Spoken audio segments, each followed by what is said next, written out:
Applications of inverse functions. Inverse functions have various applications in the real world. Keep in mind, swapping input for output to create a new function insists that we pay attention to the meanings of the input and output variables in the context of any given situation. Here's our first inverse scenario. We're going to first use a relation or a function to convert dollars to euros. So euros as a function of x dollars is equal to the x dollars that we have divided by 1 and 1800ths. US dollars is the input and euros is the output. If you're working on converting euros to dollars, you would end up using the inverse relation, dollars as a function of x euros, which is equal to 1 and 1800ths times x, where euros is the input and dollars is the output. Some of you may be asking, well, how did we get this second function?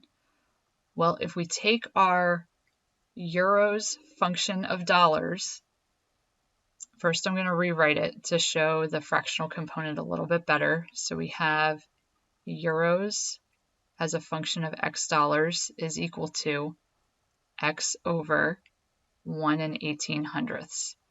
So remember, when trying to find the inverse function, we first replace whatever the function notation is with y, keep the other side of the equation the same, and then we swap x and y. So I'm going to draw that line. So this was with the original function, and now we're going to be dealing with its inverse. So we have x is equal to y over 1 and 1800ths. If we multiply both sides of this equation by 1 and 1800ths, we will get that y is equal to 1 and 1800ths times our variable x. This is equivalent to the dollars in terms of x function that is written up here. It is also equivalent to the inverse euro function of x. So the work shown here to the right explains how each of these functions are inverses of one another. Remember to beware when converting dollars to euros, x, the input, is the dollars, and your output is the euros. Similarly, when converting euros to dollars, your x is your euros, and the output is going to be US dollars.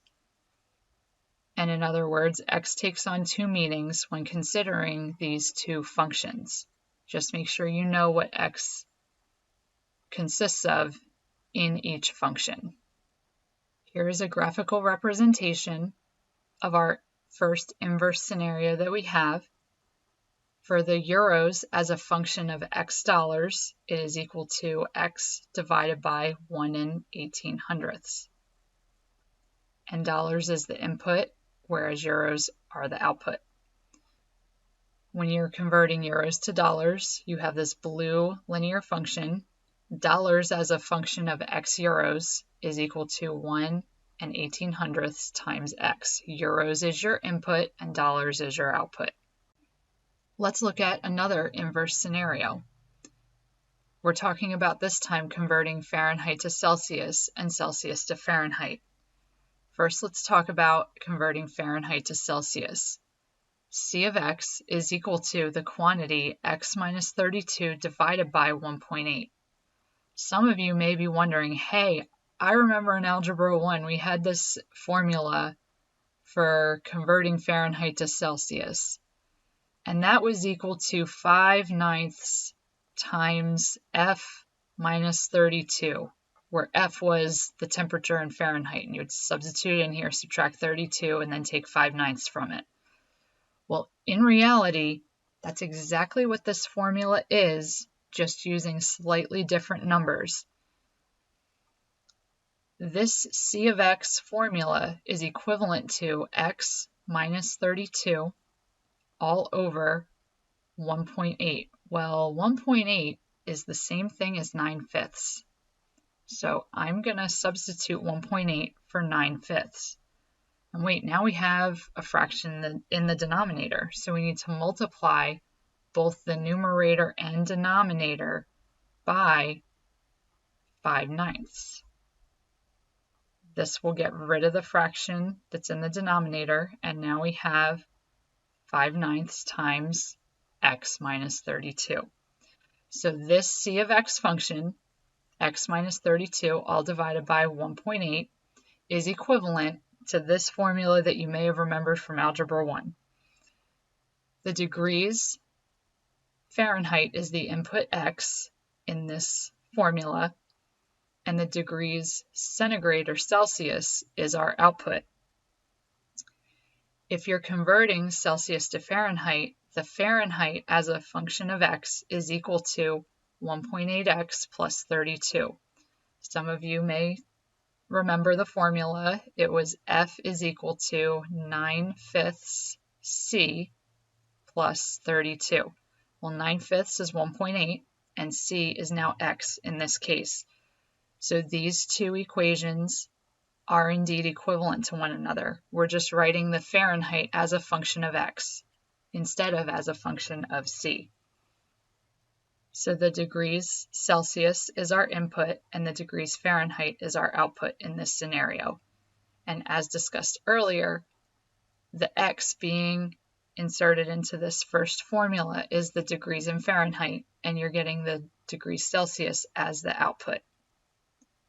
Be careful, as x in these scenarios takes on two different meanings. In the graph showing here to the right is our second scenario for our inverse functions graphically. For converting Fahrenheit to Celsius, c of x is equal to the quantity x minus 32 all divided by 1.8, where the degrees Fahrenheit is the input x and the degrees Celsius is the output value. We also have, for converting Celsius to Fahrenheit, our capital F of x function, which is equal to 1.8x plus 32, where the degrees Celsius is the input and the degrees Fahrenheit is our output. Now let's work through a word problem on applications of inverses. For part A, we have that two children sit on a seesaw. The mass of one child, M1, is 45 kilograms, and the mass of the second child, M2 kilograms, is unknown. The distances, D1 and D2, are measured in meters, and they give the distance from the fulcrum, or the center balancing point of the seesaw, to each child. The total distance between the children is 5 meters. For a seesaw to be balanced, the mass of one person times the distance they are away from the fulcrum must equal the mass of the second person times the distance that second person is from the fulcrum. We're going to let D1 be x and the mass of the second child be labeled as M2, be given by f of x. So we have 45 for the first child's mass, f of x for the mass of the second child, and then we're going to have D1 as our x, and then because the total distance from one child to another is 5, and we're told that this part is x, in order to get D2, we're going to take 5 and subtract x from it. We're going to use the data that we have in this table to write a formula for f of x. Then once we find the function f of x, we are going to determine the inverse function, f inverse of x. And what does the inverse function represent in the context of this problem? Let's get started. Again, to begin part A, we need to let the distance 1 be x and the mass of the second child, M2, be given by f of x. And then use the data in the table. M1 is 45, that was given to us in the problem. M2, we're assigning f of x. D1 is equal to x, and D2 we found to be 5 minus x.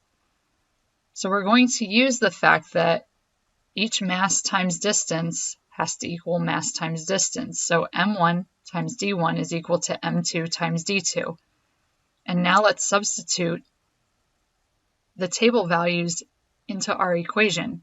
So M1 is 45, D1 is x, so we have 45x, which is equal to d2, which is 5 minus x, times mass 2, which is f of x. Now, in order to finish solving this equation or finding the solution for part A, we will have to actually solve this equation for f of x. Some of you may elect to first flip this equation around to have f of x be on the left side. You don't have to use this step next, but it can be the first step that is used, like I said, to keep f of x to the left.